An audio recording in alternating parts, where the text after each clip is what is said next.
प्राकृतिक वनस्पति का भाग 1 हम लोग पढ़ चुके हैं। आज हम लोग डिस्कस करेंगे प्राकृतिक वनस्पति का भाग 2। नमस्ते, मैं हूं हितेंद्र और आप देख रहे हैं ज्योग्राफिया। तो चलिए दोस्तों, अधूरा काम हम लोग पूरा करने की कोशिश करते हैं। वनों को हम लोग उन आयामों को स्पर्श करने की फिर कोशिश करेंगे जहां से प्रश्न उठता है। ISFR क्या कहा जाता है? India state forest report.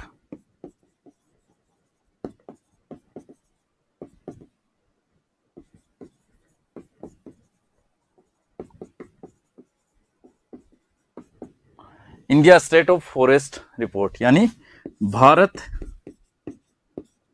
One स्थिति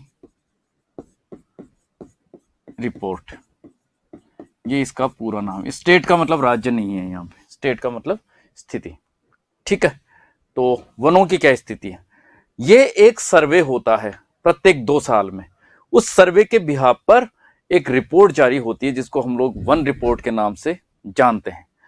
ऑफिशियली इसका नाम होता है ISFR और ये प्रत्येक 2 वर्ष में एक बार होती है। 1987 से ये लगातार हो रही है, ये सर्वे लगातार हो रहा है, ये रिपोर्ट लगातार पब्लिश हो रही है और साथ में इसका जो अंतराल होता है वो 2 वर्ष में एक बार होता है। तो 1987 से ये लगातार हो रही है और प्रत्येक 2 वर्ष में एक बार होती है। पिछली बार कब हुई थी? 2019 में। अभी चल रहा है 2021। इसका मतलब अब कब होगी? ये दिसंबर का महीना इस समय चल रही है और आंकड़े लगभग पब्लिश होने वाले हैं। लेकिन जो परीक्षाएं बिल्कुल एक आध महीने इस महीने में होने वाली हैं, दिसंबर 2021 में होने वाली, यहां से प्रश्न इस 2019 की वन रिपोर्ट के आधार पर ही होंगे। ठीक है, इसके बाद दिसंबर लास्ट में या जनवरी फर्स्ट में वो आंकड़े पब्लिश होंगे। उसके बाद जो परीक्षाएं होंगी उसमें 17वीं वन रिपोर्ट 2021 के अनुसार आपको अपने आप को अपडेट करना होगा। उसमें ज्योग्राफिया आपके साथ खड़ा होगा और हम लोग वो काम करेंगे। अब जो 2019 में वन रिपोर्ट आई, इसका क्रमांक कौन सा है? 16वां। इसका मतलब 2021 में जो रिपोर्ट आएगी इसका क्रमांक कौन सा होगा? 17वां। ये थोड़ा सा हम लोग ध्यान रख लेंगे। 2021 की रिपोर्ट कौन से क्रम की होगी? 17वीं। ये हम लोग ध्यान रखने की कोशिश करेंगे। इसके बाद आप चलिए यहाँ पर ISFR 2019 में खास बातें कौन सी थी, मेमोराइज करने की कोशिश कीजिएगा। 16 जिलों में वन क्षेत्र में वृद्धि हुई। राजस्थान के 16 जिलों में का वन क्षेत्र बढ़ गया और 13 जिलों में कमी हुई। यहाँ प्लस होते हैं 16 जिले और 13 जिलों में माइनस होता है। अब उसको रटना और ये करना थोड़ा सा एक दुरूह काम होगा, इसलिए थोड़ा मोटा मोटा बस इतना ही ध्यान रखने की हम लोग कोशिश करेंगे। ऐसे प्रश्न बाय द वे पूछ भी लिए जाते हैं कि निम्न में से किस जिले में वनावरण में या वन क्षेत्र में वृद्धि हुई। अब आप कहें 16 जिले तो बढ़ोतरी वाले हुए, 13 जिले कमी वाले हो गए, 29 जिलों को रट पाना थोड़ा सा मुश्किल काम है। कि ऐसा प्रश्न आता है और गलत होता है तो आप उसको होने दें। इस तरह के प्रश्नों के पीछे नहीं भागना, क्योंकि वो आपका बहुत ज्यादा समय ले लेगा और इतनी गारंटी भी नहीं होती कि वो प्रश्न आएगा ही आएगा। इसलिए इतनी डेप्थ में जाके आपको अपनी तैयारी से बचने की कोशिश करनी। बस ये ध्यान रखेंगे 16 जिलों में बढ़ोतरी हुई और 13 जिलों में कमी होती है। 4 जिले कौन से हैं ये आप ध्यान रख लीजिए, क्योंकि ये संख्या कम है इसलिए पूछने की संभावनाएं भी हो जाती। करौली, चूरू, दौसा और धौलपुर में स्थिरता, ना कमी हुई ना बढ़ोतरी हुई, लगभग वही स्टेटस है जो 15वीं वन रिपोर्ट के दौरान था। 15वीं वन रिपोर्ट कब आई होगी? 2017 में। तो ध्यान रखेंगे ये 4 जिले हैं, करौली है, चूरू है, साथ में दौसा और धौलपुर। ठीक है, जिनमें 3 जिले पूर्वी राजस्थान के हैं, 1 जिला पश्चिमी राजस्थान का है चूरू। उसके अलावा ये 3 जिले आपस में जुड़े हुए हैं, करौली, दौसा, धौलपुर एक ही इलाके के हैं। तो यहाँ पे इन जिलों में स्थिरता की स्थिति रही।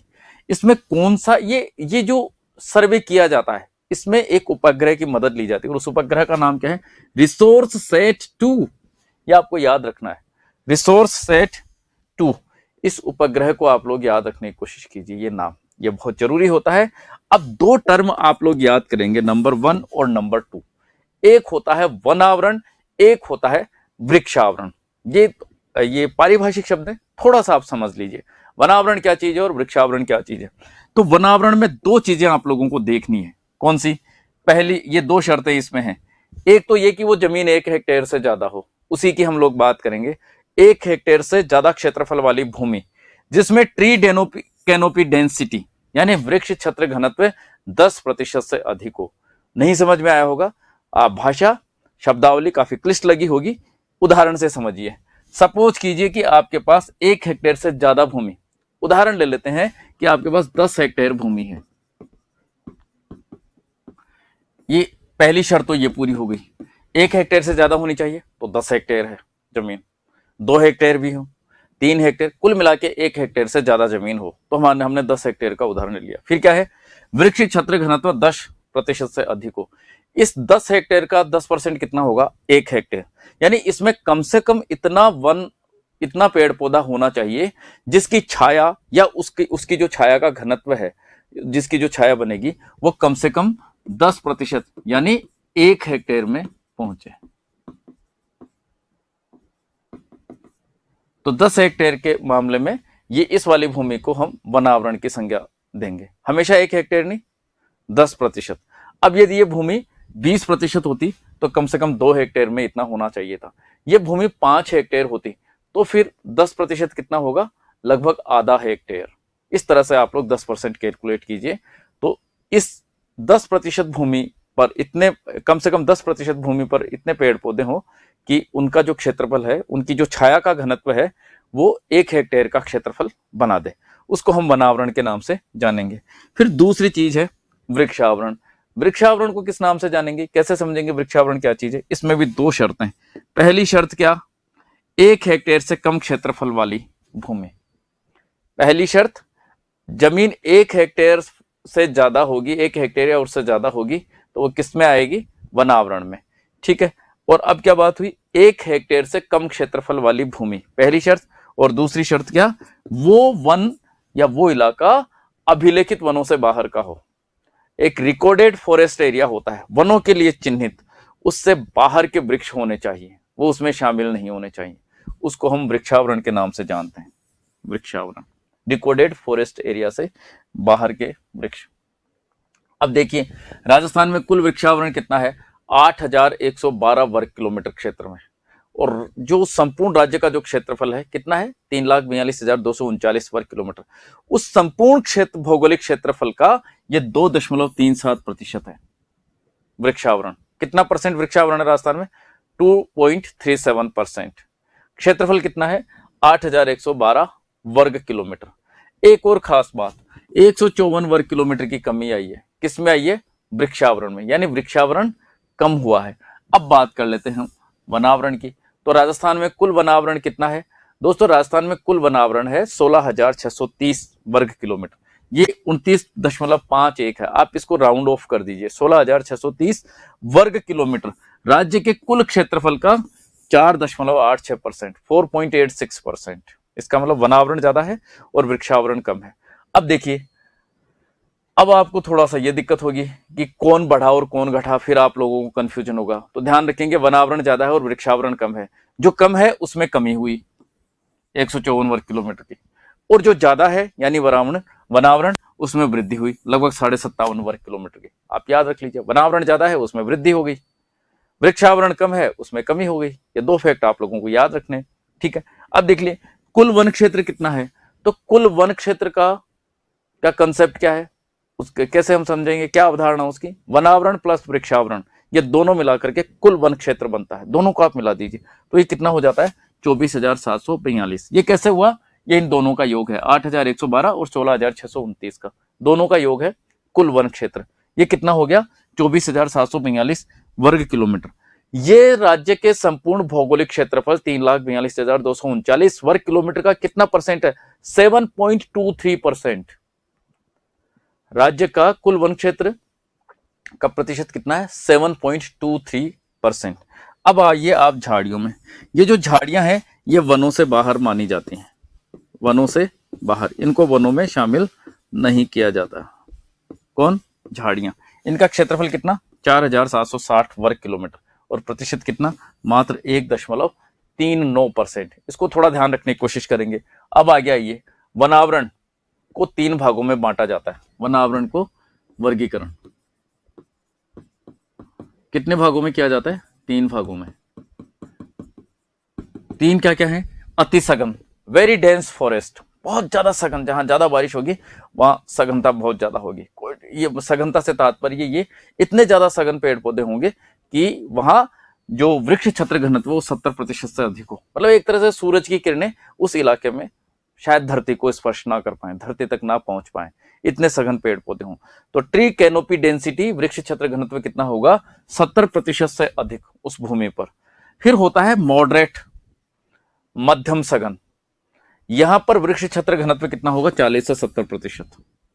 यदि 100 हेक्टेयर भूमि है और उस 100 हेक्टेयर भूमि के लगभग 70 हेक्टेयर भूमि पर वृक्ष पाए जाते हैं, पेड़ पौधे पाए जाते हैं, हम उसको वेरी डेंस फॉरेस्ट कहेंगे।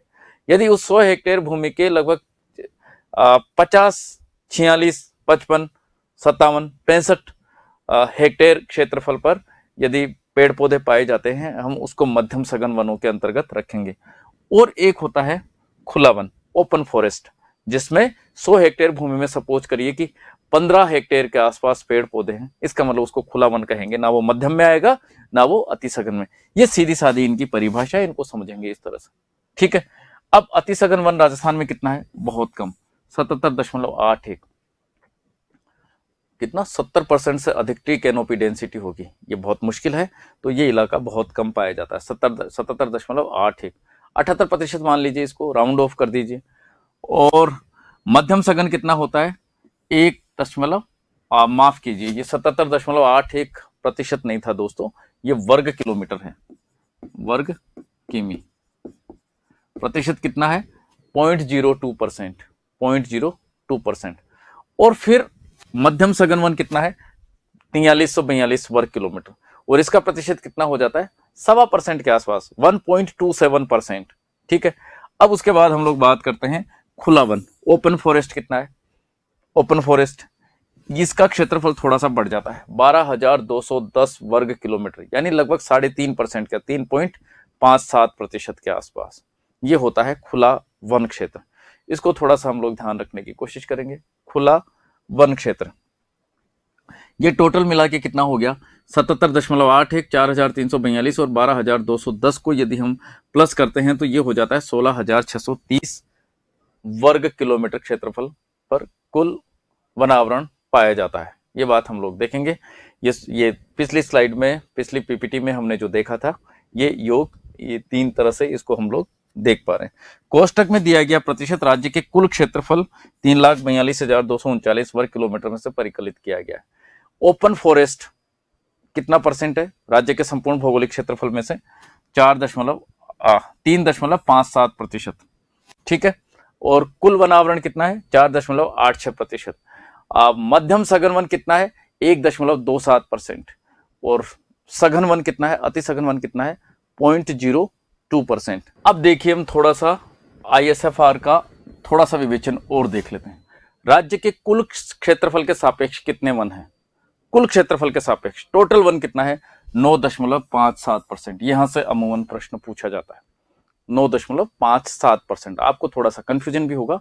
ये ऑथेंटिक आंकड़े हैं, इनका प्रमाण आप लोगों को दिया जा सकता है यदि इस तरह की कोई असुविधा हो, यदि आप लोगों को लगे। अमूमन लोग अलग अलग सोर्सेज से अलग अलग चीजें पढ़ के आते हैं, लेकिन ये बिल्कुल ऑथेंटिक चीजें हैं। जब भी आपको प्रमाण की जरूरत पड़े, आप बेखौफ होकर हमसे बात कीजिए, हम आपको प्रमाण भी उपलब्ध करवाएंगे।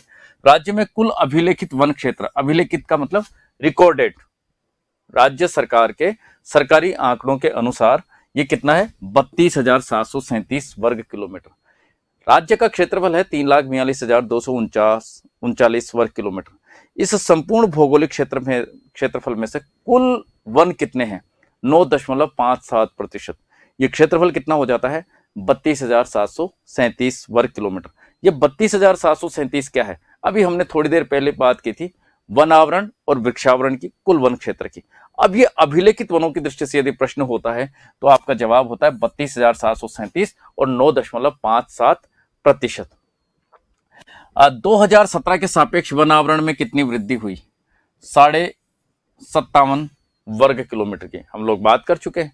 और राजस्थान में प्रति व्यक्ति वन क्षेत्र कितना है? 0.04 हेक्टेयर। एक व्यक्ति के हिस्से में जितना वन क्षेत्र है उसको प्रत्येक जनसंख्या, प्रत्येक व्यक्ति के हिस्से में यदि बांटा जाए तो एक व्यक्ति के हिस्से में आता है 0.4 हेक्टेयर वन क्षेत्र राजस्थान में। और भारत के कुल क्षेत्रफल के सापेक्ष कितना वन है? 0.99%, 1% से कम। और भारत के वन क्षेत्र के सापेक्ष कितना है? 3.06। यदि ये आंकड़े आप लोग याद कर पाए और ये बिल्कुल यहाँ इन 4 आंकड़ों में आपको कोई दिक्कत ना हो, तो ही आप यहां पर बढ़ें, अन्यथा आप इनको स्किप कर दें, इनको छोड़ दें। वनों का वर्गीकरण हम लोग बात करते हैं अभिलेखित वनों की, रिकॉर्डेड फॉरेस्ट। थोड़ी देर पहले हमने वनावरण में अति सघन, मध्यम सघन और ओपन फॉरेस्ट की बात की थी। अब अभिलेखित वन क्या होते हैं, इसका कंसेप्ट क्या होता है, इसको थोड़ा सा हम लोग समझ लेते हैं। इनको भी 3 भागों में बांटा गया, एक आरक्षित, दूसरा संरक्षित और तीसरा अवर्गीकृत। किताबों को यदि आप देखेंगे तो बहुत भयंकर कंफ्यूजन की स्थिति होती है और बच्चे भी कंफ्यूज, राइटर लिखने वाले कंफ्यूज हैं और बच्चे भी कंफ्यूज हैं। और वो कंफ्यूजन होता है इंग्लिश और हिंदी के रूपांतरण की वजह से। अमूमन इसके लिए, आरक्षित के लिए कुछ कुछ लोगों ने रक्षित शब्द यूज कर लिया इंग्लिश में, कभी कभी उसके लिए रिजर्व, कभी कभी उसके लिए प्रोटेक्टेड शब्द यूज कर लिया। संरक्षित को कभी कभी उन्होंने आरक्षित भी लिख दिया, कभी कभी रक्षित लिख दिया, कोई भरोसा नहीं होता। और कभी कभी इंग्लिश में उसके लिए रिजर्व शब्द लिखा, कभी प्रोटेक्टेड लिखा। ये कंफ्यूजन जबरदस्त तरीके से चल रहा होता है। हमने बिल्कुल पूरी मेहनत के साथ में जो ऑथेंटिसिटी है उसके साथ इन शब्दों का प्रयोग किया है। संरक्षित को अंग्रेजी में प्रोटेक्टेड ही कहा जाता है, और जो रिजर्व फॉरेस्ट है, एक सुझाव आपको यह भी है, इस दृष्टि से यदि प्रश्न आएगा तो इसी दृष्टि से आएगा, इन शब्दों के साथ, यहां कोई कंफ्यूजन नहीं है। और फिर भी यदि आप कर सकें तो आपको सुझाव है कि कम से कम इस वाली टेबल को आप इंग्लिश में तैयार करें।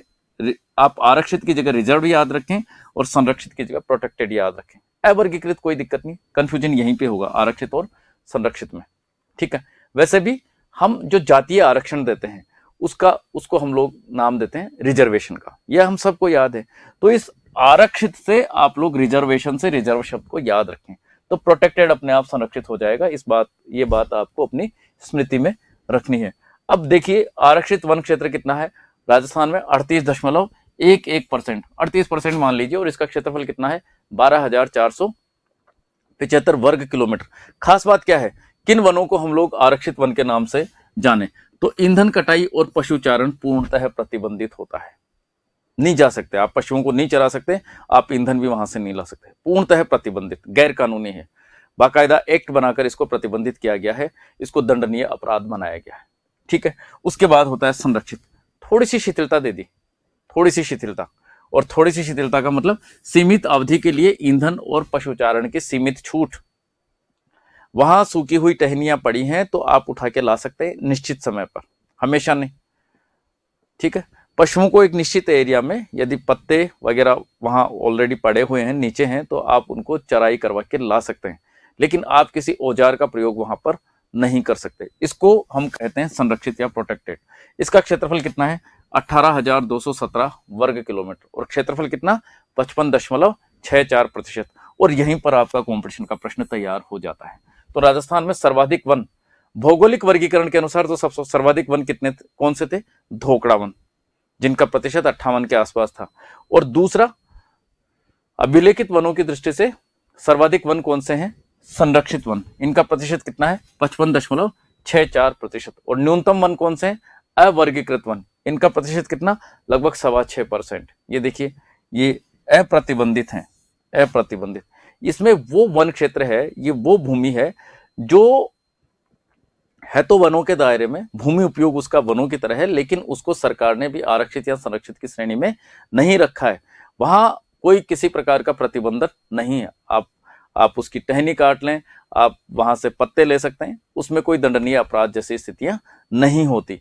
तो ये हम थोड़ा सा ध्यान रखने की कोशिश करेंगे। ये न्यूनतम है, अवर्गीकृत वन कितना है, न्यूनतम 6.25%, और ये इन तीनों का योग हो जाता है 9.5757%, और कुल क्षेत्रफल हुआ 32,737 वर्ग किलोमीटर।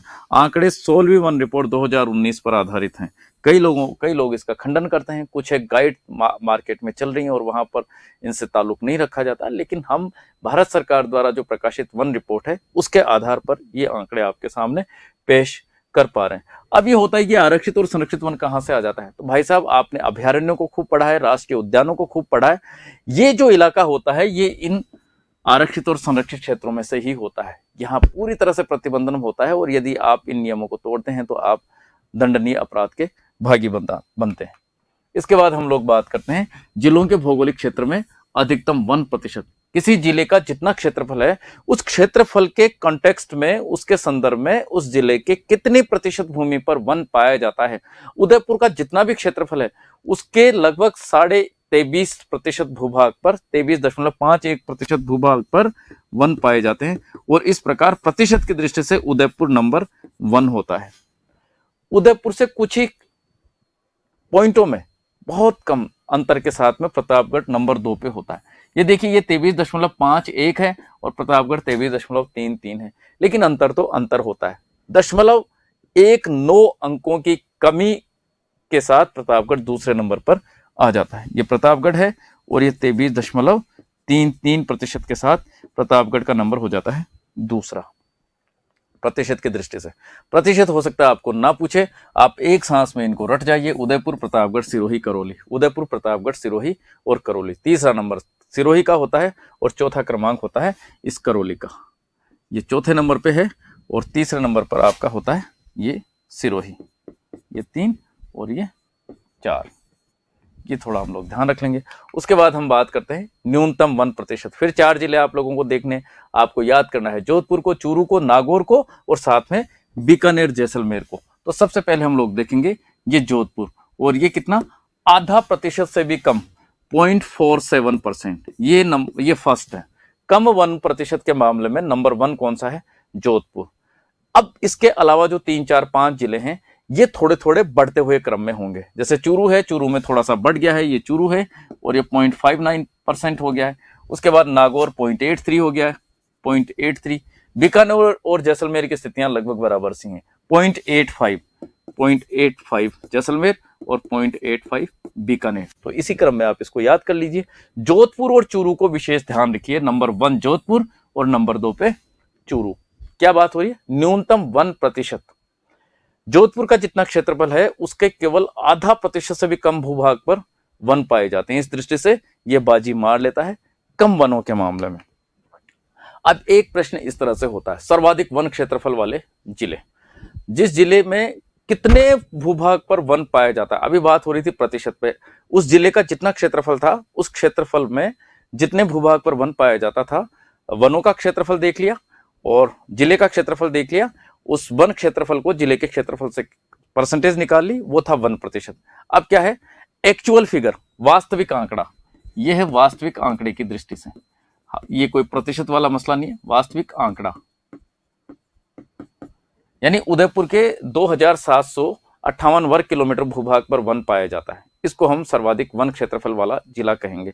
तो उदयपुर यदि क्षेत्रफल की बात हो या प्रतिशत की बात हो, दोनों के मामले में नंबर 1 है। यह तो आपको भूलना ही नहीं है, हर दृष्टि से नंबर 1 है। सेकंड नंबर किसका आया, प्रतिशत के मामले में सेकंड नंबर प्रतापगढ़ का था, अब सेकंड नंबर आ जाता है अलवर का। यह सेकंड हुआ प्रतिशत की दृष्टि से, 1197 वर्ग किलोमीटर। उसके बाद होता है प्रतापगढ़। प्रतापगढ़ एक पायदान नीचे हो गया, ये देखिए आप, ये सबसे ज्यादा क्षेत्रफल इसका, फिर इसका, फिर इसका और फिर इसका। तो 3 नंबर पे हुआ प्रतापगढ़ और 4 नंबर पे होता है 12। इसी दृष्टि से आप इनको याद करेंगे। अब हम चलते हैं कम वन क्षेत्रफल वाले जिलों की ओर। थोड़ी देर पहले नंबर 1 पर जोधपुर था और नंबर 2 पर चूरू था, लेकिन अब आप इस क्रम को देखेंगे, इस टेबल को देखेंगे तो आपको याद करना है चूरू, हनुमानगढ़, जोधपुर, श्रीगंगानगर। चूरू, हनुमानगढ़, जोधपुर, श्रीगंगानगर।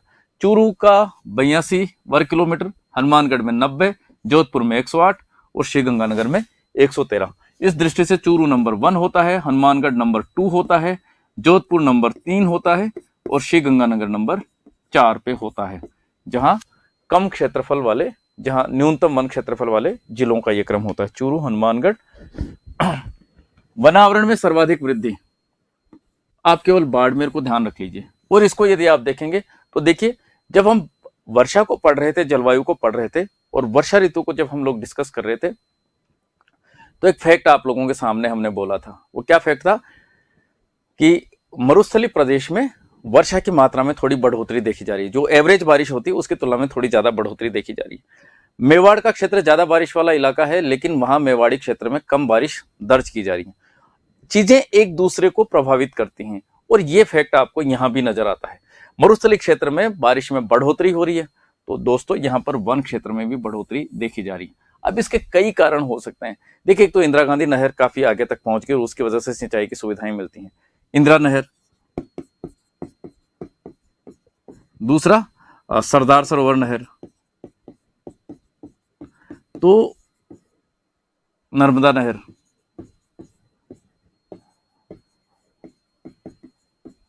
सरदार सरोवर यानी नर्मदा नहर। तो दोस्तों ये कुछ वजह है कि सिंचाई की सुविधा उपलब्ध होने के कारण यहाँ पर वनस्पति थोड़ी सी बढ़ रही है, और वो वनस्पति बढ़ रही है तो संघनन में भी थोड़ी सी आसानी हो जाती है, उस इलाके में आर्द्रता थोड़ी सी बढ़ती है, और इस वजह से ये चीज है। तो नंबर 1 आप ये देखिए 3 जिले हैं, बाड़मेर, जैसलमेर और डूंगरपुर। डूंगरपुर तो वैसे भी ज्यादा बारिश का इलाका है, तो ये स्वाभाविक बात है कि वहां वनस्पति ज्यादा होती होगी, लेकिन आपको अचरज में डालता है बाड़मेर। तो कम से कम बाड़मेर को आप लोग ध्यान रखेंगे, 16.79 वर्ग किलोमीटर का वन क्षेत्र यहाँ पर बढ़ गया है। ठीक है, एक ये फैक्ट आप लोग याद रखेंगे, बाड़मेर नंबर 1 है किसमें, वन में बढ़ोतरी। इसके बाद आप चलिए वनावरण में कमी। तो वनावरण में कमी की दृष्टि से आप उदयपुर को याद रखिए। क्या था बारिश का फैक्ट, मेवाड़ी क्षेत्र में बारिश में कमी आ रही है। और देखिए ये तीनों जिले कौन से हैं, ये वो इलाके हैं जो ज्यादा बारिश के लिए और ज्यादा वनों के लिए जाने जाते हैं, और यहीं पर प्रकृति की लीला। आप देखिए उदयपुर को तो कम से कम आपको याद ही रखना है, 6.46 वर्ग किलोमीटर का वनावरण यहाँ पर कम हो गया है, बाड़मेर का बढ़ गया। इसका मतलब ये नहीं कि उदयपुर, देखिए जो जहां ज्यादा था वहां कम हो गया, और जहां बिल्कुल कम इलाका था वनों का वहां थोड़ी सी बढ़ोतरी देखी जा रही है। 2 नंबर पे प्रतापगढ़ और 3 नंबर पे झालावाड़। प्रतापगढ़ को भी याद कर लीजिए, क्योंकि वो जो क्रम था प्रतिशत वाला, उसमें उदयपुर नंबर 1 था, प्रतापगढ़ नंबर 2 था, अधिक वनावरण में, वन क्षेत्र में। और यहाँ पर वनावरण में कमी की दृष्टि से नंबर 1 उदयपुर और सेकंड नंबर पे है प्रतापगढ़। ये नंबर 1 और ये नंबर 2। सर्वाधिक झाड़ियां, पाली को याद रखेंगे, यूं पाली, जयपुर और करौली आपको याद रखना चाहिए, लेकिन बहुत सारे फैक्ट हो जाएंगे, आप केवल पाली को याद रख लीजिए। यह आपका पाली है, और पाली में सर्वाधिक झाड़ियां पाई जाती हैं, लगभग 325 वर्ग किलोमीटर के क्षेत्रफल। न्यूनतम झाड़ियां कहाँ, हनुमानगढ़ में। दोनों याद रखेंगे, पाली में ज्यादा थी और हनुमानगढ़ में कम है। कितनी, केवल 1 वर्ग किलोमीटर में झाड़ियां पाई जाती हैं, थोड़ा सा ध्यान रखेंगे। फिर श्रीगंगानगर है इसका पड़ोसी जिला, और फिर इसका पड़ोसी जिला चूरू है। देखिए इन तीनों जिलों में झाड़ियां कम पाई जाती हैं। अब राज्य की प्रमुख घासों की हम लोग बात कर लेते हैं। टोंक, सवाई माधोपुर और भरतपुर, तीनों का जिक्र है, इसका मतलब खस घास की बात हो रही है। ये टोंक है, ये सवाई माधोपुर है, और ये आपका भरतपुर है। तीनों जिलों में खस घास पाई जाती है। ये सुगंधित घास होती है, और इससे शरबत भी बनता है, इससे ठंडाई भी बनती है, इससे कूलर वगैरह की टाटियां भी बनती हैं। तो मल्टीपर्पज एक घास होती है, थोड़ा सा हम लोग ध्यान रखेंगे। अब ये वन प्रशिक्षण केंद्र, सामान्यतया प्रश्न नहीं पूछा जाता, लेकिन फिर भी ये भूगोल है, और भूगोल में लोकेशन अक्सर पूछ ली जाती, तो एक अंदेशा तो यहाँ पर बनता है। तो थोड़ा सा यदि आपके लिए आसान हो तो आप देख लीजिए, इसको थोड़ा सा याद रखने की कोशिश कर लेंगे। अदरवाइज सबसे ज्यादा आप जोर देंगे यहां से पहले वाली जो स्लाइडें थी उस पर हम सबसे ज्यादा ध्यान लगाएंगे। उसके बाद आपके पास समय होता है तो आप इनको भी याद रखने की कोशिश कीजिए। मरु वन प्रशिक्षण केंद्र कहाँ है, ये जोधपुर में। उसके बाद वानिकी प्रशिक्षण केंद्र ये जयपुर में है। राजस्थान वन प्रशिक्षण केंद्र ये होता है अलवर में, हो सके तो आप याद रखिए। फिर जयपुर में देखिए 3 चीजें आप लोग ध्यान रखने की कोशिश करेंगे। विश्व वानिकी वृक्ष उद्यान तो झालाना में है, और झालाना कहाँ है, जयपुर में। फिर ग्रास फार्म नर्सरी ये भी जयपुर में है, और जयपुर की एक लोकेशन होती है जिसको गोविंदपुरा के नाम से जाना जाता है, एक गांव है, वहां पर वन अनुसंधान फार्म पाया जाता है। ये तीनों चीजें जयपुर में है। उदयपुर में भी एक वन अनुसंधान फार्म है। उदयपुर का एक इलाका है जिसको बांकी के नाम से जाना जाता है। यहाँ पर एक वन अनुसंधान केंद्र, वन अनुसंधान फार्म यहाँ पर भी स्थापित किया गया है। अब ये महत्वपूर्ण वन उपजे हैं दोस्तों, इस पर थोड़ी थोड़ी हम लोग बात करेंगे। यहाँ से बहुत बार प्रश्न पूछा जाता है। खैर या कत्था की बात होगी, खैर या कत्था जो पान में यूज किया जाता है, इसकी जब बात होगी तो ये देखिए दक्षिणी राजस्थान और दक्षिणी पूर्वी राजस्थान पर हम लोग गौर करेंगे। जयपुर से अमूमन प्रश्न नहीं होगा, हो सकता है भरतपुर से भी नहीं हो। आप उदयपुर को, चित्तौड़गढ़ को थोड़ा सा ध्यान रखने की कोशिश कीजिए। एक तो दक्षिणी राजस्थान, उसमें उदयपुर और चित्तौड़गढ़ खैर या कत्था के लिए लोकेशन पूछेगा, और साथ में देखिए झालावाड़, बूंदी और कोटा ये दक्षिण पूर्वी राजस्थान, इसको थोड़ा सा ध्यान रख लीजिए। भरतपुर और जयपुर को आप क्रॉस कर दीजिए, दिमाग में मत रखिए। हालांकि फैक्ट बिल्कुल सही है, गलत नहीं है, लेकिन प्रश्न होगा का खैर या कत्थे के लिए तो भरपूर संभावना होगी वो उदयपुर या चित्तौड़गढ़ से पूछेगा। उसके बाद आप देखिए पलास, इसको कहा जाता है जंगल की आग, केवल इतना ही पूछा जाता है। कौन सा फूल या कौन सा वृक्ष जंगल की ज्वाला या जंगल की आग के नाम से जाना जाता है। पत्तल दोने इसके बनते हैं। अब दोस्तों ये पलाश के जो फूल होते हैं वो लाल और पीले से होते हैं। अमूमन उन दिनों में इनके पत्ते गिर चुके होते हैं। तो इस जंगल में जब आप जाते हैं, पलाश के पेड़ जहाँ पर बहुतायत से पाए जाते हैं और सूर्य की किरणें उस पर पड़ती हैं, आग की लपटों का रंग भी लगभग लाल पीला सा होता है। तो ऐसा लगता है जैसे पूरे जंगल में आग लग गई हो। ठीक है, तो इसको जंगल की ज्वाला या जंगल की आग के नाम से जाना जाता है। रोहिड़ा, ये राज्य पुष्प का दर्जा इसको दिया गया है। रेगिस्तान का सागवान, बंदूक की बट इससे बनाई जाती है। महत्वपूर्ण फैक्ट क्या है, एक तो ये राज्य पुष्प और दूसरा रेगिस्तान का सागवान इसको कहा जाता है क्योंकि मरुवासी इसकी लकड़ी से फर्नीचर के रूप में इसको यूज किया जाता है। वहां सागवान नहीं होता, सागवान दक्षिण राजस्थान में ज्यादा बारिश वाले एरिया में होता है, इसलिए ये इनका सागवान रोहिड़ा होता है। गोंद, बाड़मेर का चौहटन इलाका काफी प्रसिद्ध है। ये एक महत्वपूर्ण वन उपज है जो वहां के लोगों को आजीविका प्रदान करती है चौहटन क्षेत्र में। और गोंद के लिए क्या क्या है, खेजड़ी से गोंद निकलता है, बबूल का गोंद निकलता है, ढाक से गोंद निकलता है, सेजना से निकलता है, नीम से भी गोंद निकलता है, लेकिन शायद उसका इतना औषधीय उपयोग होता होगा, लेकिन इनके तो कम से कम लड्डू बनते हैं, ताकतवर्धक होते हैं और लोग इनको यूज करते हैं। खस सुगंधित घास होती है, हमने थोड़ी देर पहले बात की थी। तेल बनता है, इत्र बनता है, शरबत बनता है, टाटियां बनती है, हम लोग बात कर चुके हैं टोंक, सवाई माधोपुर और भरतपुर की। उसके बाद सेवण घास और धामण घास मरु क्षेत्र में होती है। जैसलमेर की लाठी सीरीज में सेवण घास पाई जाती है। गोंडावन का इलाका है, गोंडावन का एरिया है। और फिर धामण घास भी मरु क्षेत्र में पाई जाती है, डायबिटीज की में उपयोगी होती है। दुधारू पशुओं के लिए जबरदस्त पौष्टिक घासें होती हैं। सेवण और धामण मरु प्रदेश में पाई जाती हैं, थोड़ा सा ध्यान रख लेंगे। महुआ आदिवासियों का कल्प वृक्ष दक्षिणी राजस्थान में पाया जाता है। आदिवासी कहाँ है राजस्थान में, यूं तो पूर्वी राजस्थान में भी हैं मीणा भाई बहन, लेकिन दक्षिणी राजस्थान में उनको थोड़ा सा ज्यादा ये माना जाता है कि वो प्रकृति के समीप ज्यादा हैं। आदिम तौर तरीकों से कंपैरेटिवली वो तुलनात्मक रूप से ज्यादा आदिम तौर तरीकों से जीवन जी रहे हैं दक्षिणी राजस्थान। और यहाँ पर होता है ये आदिवासियों का कल्प वृक्ष महुआ। तो महुआ की लोकेशन यदि पूछता है तो आप दक्षिणी राजस्थान बताइए। और दक्षिणी राजस्थान का कौन सा एरिया, ये देखिए आ गया, डूंगरपुर, उदयपुर, चित्तौड़गढ़। दक्षिण राजस्थान का कोई सा भी जिला आपको ऑप्शन में मिलता है, आप उसको अपना उत्तर बनाइए। ये कल्प वृक्ष थोड़ी देर पहले हमने देखा था कि मरु प्रदेश के लिए हमने रोहिड़ा की बात की थी, वहां वो महत्वपूर्ण होता है। और दक्षिण राजस्थान में ये महुआ काफी महत्वपूर्ण होता है। शराब बनाते हैं वो लोग इसकी, और उसको मोकड़ी का नाम दिया जाता है। लेकिन इसका मतलब यही नहीं है कि केवल शराब बनाते हैं और इस वजह से इसको कल्प वृक्ष कहा जाता है। पेड़ वैसे भी कल्प वृक्षी होते हैं, वो आपकी बहुत सारी इच्छाओं की पूर्ति करते हैं, आपको जीवन दान देते हैं, प्राणवायु देते हैं, और कदम दर कदम आपको आजीविका उपलब्ध करवाते हैं और आपके हमेशा साथ रहते हैं। तो इसको आदिवासियों का कल्प वृक्ष कहा जाता है, दक्षिण राजस्थान में ये पाया जाता है। उसके बाद खेजड़ी की बात करेंगे। राज्य वृक्ष है खेजड़ी, राज्य वृक्ष है, काफी पवित्र माना जाता है। संस्कृत साहित्य में इसको शमी वृक्ष के नाम से जाना जाता है। पवित्र कामों में इसको यूज किया जाता है। पवित्र अनुष्ठान इसके बिना अधूरे होते हैं।